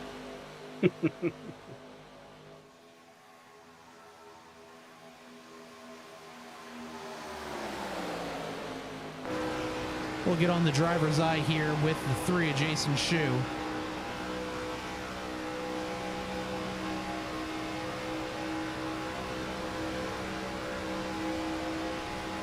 Just some light taps right there. You can see the back end of the 82 get picked up. But Schue doing exactly what he needs to do just to get a little push going. Another one, you can hear him play with the throttle just a little bit.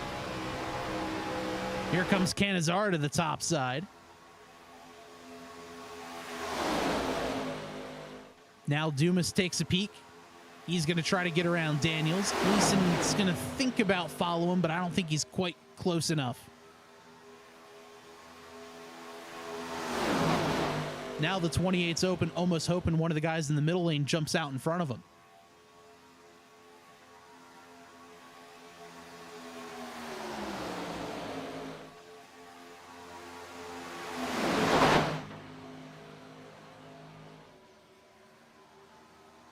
So Dumas falls back a little bit, as does Stewart, looking to try to build something here with 2 laps to go. Goss to the inside. He's all over the back bumper of Schue. Schue gets a little squirrely. Little contact between he and Johnston. Now 2 to go. If the yellow comes out, there will be overtime.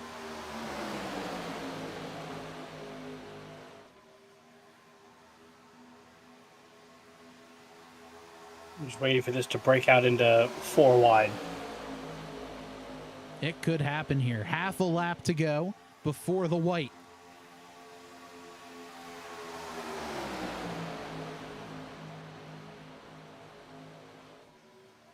Heart rate up for all the drivers. The nerves are up for all the drivers.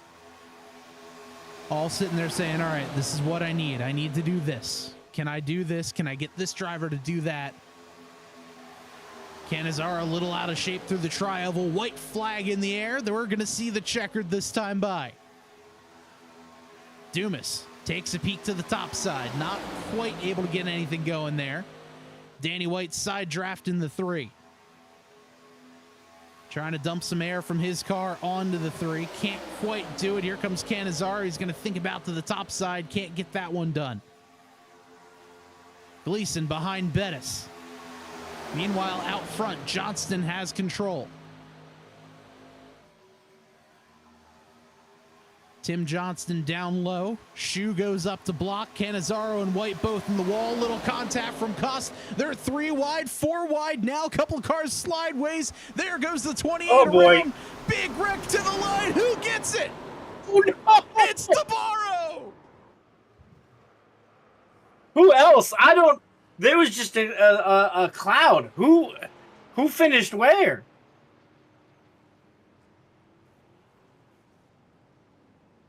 Carnage crossing the line. We know for a fact Anthony DeBarro gets the win. The only clean car out there. Oh, that in the pit car. Or the pace car, which I think is out there. Wow. Let's take a look at that final battle. Yeah, what I don't even know. Thankfully we have a ticker, because I wouldn't have been able to call that. Let's rewind it just for a second. Right here in the middle of turns 3 and 4. The 82 of Tim Johnston is leading. Jason Schue is in second. Cost and White third and fourth. 5th and 6th are Canizaro and the 72 of Gaston. 7th place is the 28 of Jamar Dumas. And what is that? 9th place? 1, 2, 3, 4, 5, 6. 8th place, rather, is Anthony DeBarro. That's coming out of turn 4. They all go high. Canizaro gets in the wall. The 3 goes down the block. The 63 makes contact right there. The whole field is sideways. The 27 just keeps his foot in it on the top side. And right there, But you got to slide through the finish. Adam Stewart's upside down all through the air. The 28 is crushed. The 44 sideways. Wow. Just replaying that. Well, that's a photo finish. For all the wrong... Look at that. Yeah, for all the wrong reasons. Look You at never that. want to finish a race backwards and in the air. This is the back bumper of DeBarro. Adam Stewart right now is higher than the flag stand. Yeah. I mean, look at that. 1, 2, 3, 4 cars finished backwards. I mean, that is absolutely incredible. Canizaro Jr. says they quite literally wrecked all around me. And I just want to see this replay now from Canizaro's point of view. Well, that and Tabarro. How did he get out of there? Has to be the silliest finish. He taps. So White Canizaro taps. gets in the wall. 28 goes sideways. Oh, huge contact. Oh, my. Oh. Well, at least he made it all the way through. I mean, you know, the finish. Wow. That was definitely incredible. Wow. Well, let's start moving some of these drivers into into the interview waiting room, because that was absolutely incredible. Yeah. That was quite possibly the most impressive finish that I have seen. But Joe, I believe you've caught up in the infield care center with our third place finisher, Jamar Dumas. Hey, Jamar. Congrats for the podium finish. Crazy ending there. I'm still trying to do the math on whether or not you were caught up in the wreck or not. Can we talk us through kind of what happened there on your end?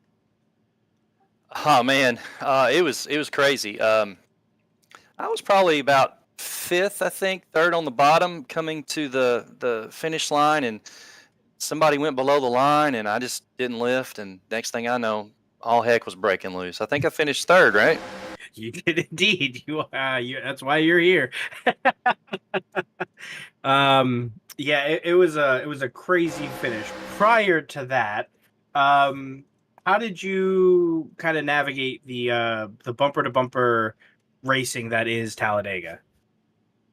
Well, I was lucky that I got off pit road really good, and we were about a second and a half back, and me and Danny got up to, I think it was like the top three or so, and you've got to manage your gaps. You can't really push in these things.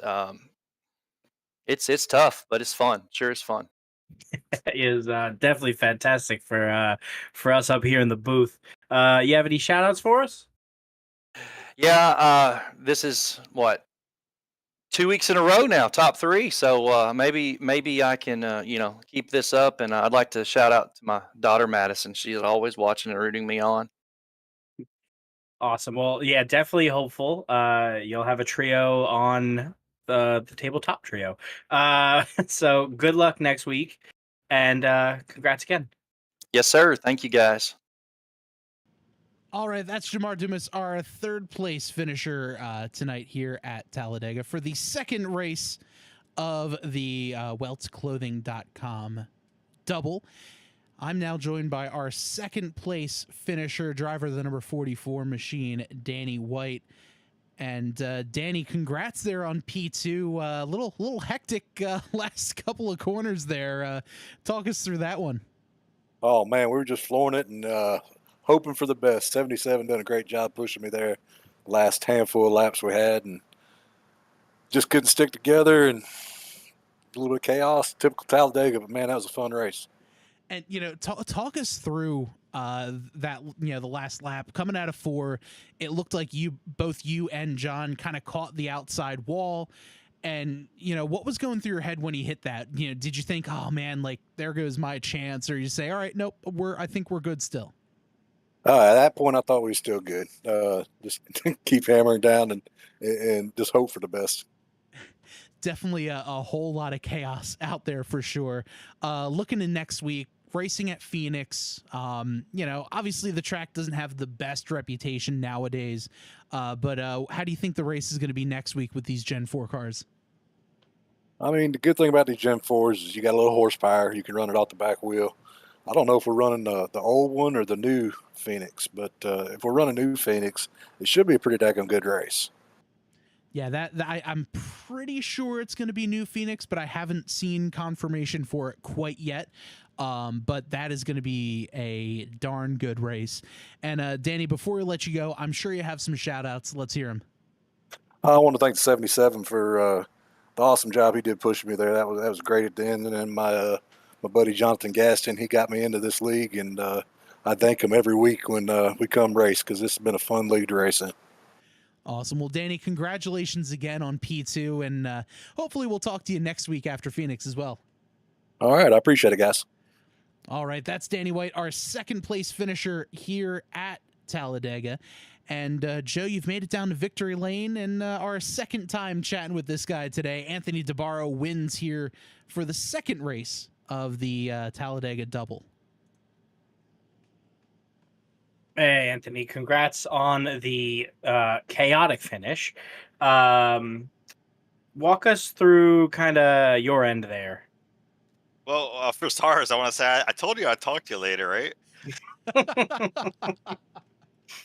No, I honestly, I was just talking with Danny before in the waiting room here, and I was like, man, I'm like, I knew that I made a move in the trial. I'm like, this is just gonna stall us both out. Like, and I watched the replay. I'm like, man, the pack had so much momentum. I would have finished like 8th. But in my head, I thought, I'm like, well, I'm right in the mix of this points battle here, so I want to get as much points as I can get. So my thought was like, if I go against the wall, the whole entire field wrecks because I was looking. I was like, man, they're shoving it 4, 3 wide. Like it was 5 wide. I don't even know how many wide we were, but I said I could put it. I was thinking in my head, I'm like, I could put it in the wall, and I know I could finish because if I'm up against the wall and I get hit, I could just keep it in the wall, and then I could get to the start finish line. So, and luckily, like that's just luck, pure luck right there. That the seas parted, and I was just on my merry way to the checker flag. I couldn't believe it. Like I looked, and I looked down. I was like, set first. I'm like, how? It was very chaotic, but throughout the race, you guys were you and the Dizzy group were kind of leading the pack for a lot of that race. You got lost for a little bit there, and then kind of came right back up. What happened there? Well, a lot of this, the way the draft model is, like you want to be in that center lane, and you don't really want to go to the bottom because you can keep like it's the exchange effect. Like one car will just keep pulling down, the next car gets in front. So if you could stay in the center lane, you don't pull down, you really can control the pack, and that was key to staying. Like, and I got shuffled there because I got taken 3 wide, and I kind of was running about 8th, 6th to 8th there. Coming to the end, and I guess I just got so lucky there. More times than not, you're the car that's on the roof, and for once that I'm the car that didn't get wrecked in the trial. So that's just unbelievable. I can't believe that. It's just so lucky. Well, congrats again. I know we asked you if you had any shout outs before, but round 2, you're here. Yeah, thank you to you guys. 2 races broadcasting for us. That's great, and the admins, Garrett for driving and being admin at the same time. It's not easy, so props to him for all he does to put the show on. Awesome. Well, congrats, and I guess there is a chance that we'll be talking to you next week for a 3rd time. So good luck next week. Well, let's hope, and then we can talk about Thanksgiving though. Have a good one. All right, that is Anthony DeBarra, our winner tonight for race number 2 of the weltsclothing.com doubleheader here at Talladega. And Joe, let's take a quick look here at the final standings for tonight's race. Anthony DeBarra gets the win. Second place is the 44 of Danny White. Jamar Dumas backwards in the air, upside down in 3rd. Jason Schue finishes 4th. John Daniels in 5th, Adam Stewart in 6th, Garrett Gleason 7th, John Canizaro Jr. 8th, Jonathan Gaston in 9th, and Tim Johnston rounds out the top 10. Johnston, mind you, was leading coming out of turn number 4 into the tri-oval before, well, all hell just broke loose. Max Cost comes home in 11th, Philip Scott 12th, Jacob Bettis in 13th, and John Canizaro Sr. rounds out our 14-car field for tonight. And well, Joe, like we said, Phoenix next week, likely going to be at the new Phoenix, or well, current Phoenix, where you can basically take the Mario Kart shortcut and cut the dog leg before turn 1. So we're going to see a lot of action, a lot of cars, not entirely sure which way they want to take the car. So it's going to be a ton of fun out there for sure. So definitely definitely going to be looking forward to that one. Always exciting. Love when there's options. And real quick, before we get going, want to give a huge thank you and a huge shout out to our friends at weltsclothing.com for stepping up and sponsoring tonight's doubleheader race here at Talladega. Make sure you check them out online, weltsclothing.com, and they've got so many cool shirts and hats and designs, and it's a very cool thing. So make sure you check them out online, weltsclothing.com. That is just about going to do it for us. We're going to be back on the air tomorrow night at 9 for the Speed Xfinity Series, racing at Mid-Ohio Sports Car Course, the lone road course in their playoff format race. So that's going to be a ton of fun. So for one final time, I am Bob. I'm Joe. This has been the Welts Clothing doubleheader here at Talladega Super Speedway, part of the Total Nonstop Racing League. Thank you so much for hanging out with us tonight. Have a great night.